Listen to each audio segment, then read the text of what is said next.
Hi guys, it's me, Mr. In this vlog, ituturo ko sa inyo paano mape-prevent yung mga hacker na ma-access ang administrator panel ng Pisofi nyo. So, without further ado, let's get right into it.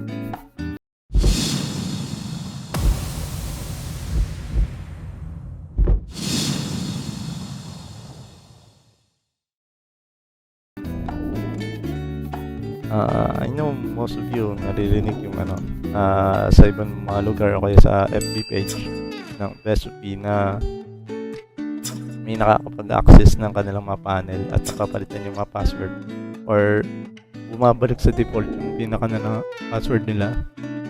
Actually, kung bakit bumabalik yun, ang reason kasi walang nakasulat dun sa mismong token, API token ng Pisofi system nila. Usually nangyayari yun kasi yung mismong nagbenta sa kanila nun ng Pisofi, probably wala siyang naisulat or wala talaga nakasulat. Ang ginagawa madalas ng hacker, yun na, since alam niyang wala, sinachamba niya yun kung wala nakasulat doon. Balik parang ganito po yun, turo ko sa pwede ka maka-access dito, portal pisofi.com or yung 10.00.1 which is basic. Bali dito sa administrator panel. Sorry guys, wala kami makita dito sa forget password. Kasi gawa ng meron akong token na nakasulat. And then dito sa password niya, ang gagawin kasi ng hacker, mamaliit niya yun. Type na siya ng parang maling code, tapos sign in niya yun. But in my case, wala pong nakasulat sa akin. Yun po, kasi gawa ng yung may rate token ako.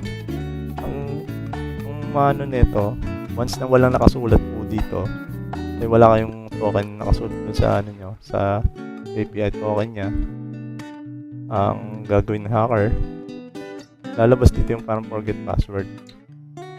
All you need to do is pipindutin yung link na yun and then lalabas yung API nyo. Tapos may kita nyo sa API, may parang empty box dito sa center.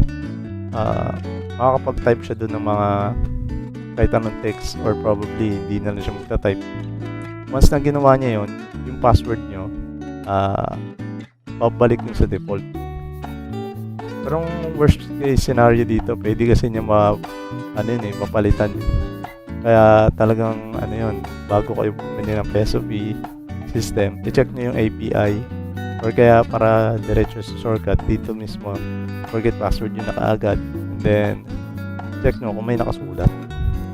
Or in my case, wala nakasulat dito gawa na meron pang token to. And once na nangyari yun, siyempre, halimbawa, may password, may nakasulat sa API mo. Probably wala rin nakasulat sa inyo, depende sa version. Kasi sa akin 3.40.0 hindi to yung pinaka-latest version in your case na latest, may nakasulat na doon. Probably may nakasulat pa rin dito. But then, in any case, yun lang naman ang paraan doon para hindi kayo ma-hack. Ilang may nakasulat sa API. Tawagin nyo si builder o kaya nagbenta sa inyo ng Pisofi license na yan. And then, yun lang. Basta na-settle nyo yun, hindi na kayo ma-hack. Bali, ito yung parang error ng system na to. Yung pag walang nakasulat sa API mo, madali ka ma-hack. And that's it for today guys. Hopefully makatulong sa inyo yung information na sinare ko. And hopefully yung mga nagtatangkang gawin to sa mga Pisofi, huwag nyo nang gawin kasi kawawa naman yung negosyo lang sila. Saka hindi pa ROI yung mga taong yun. Kawawa naman. And magbayad na lang tayo ng tama. And that's it for today guys. Don't forget to hit like, share, and pwede rin kayo mag-comment. Salamat sa panonood.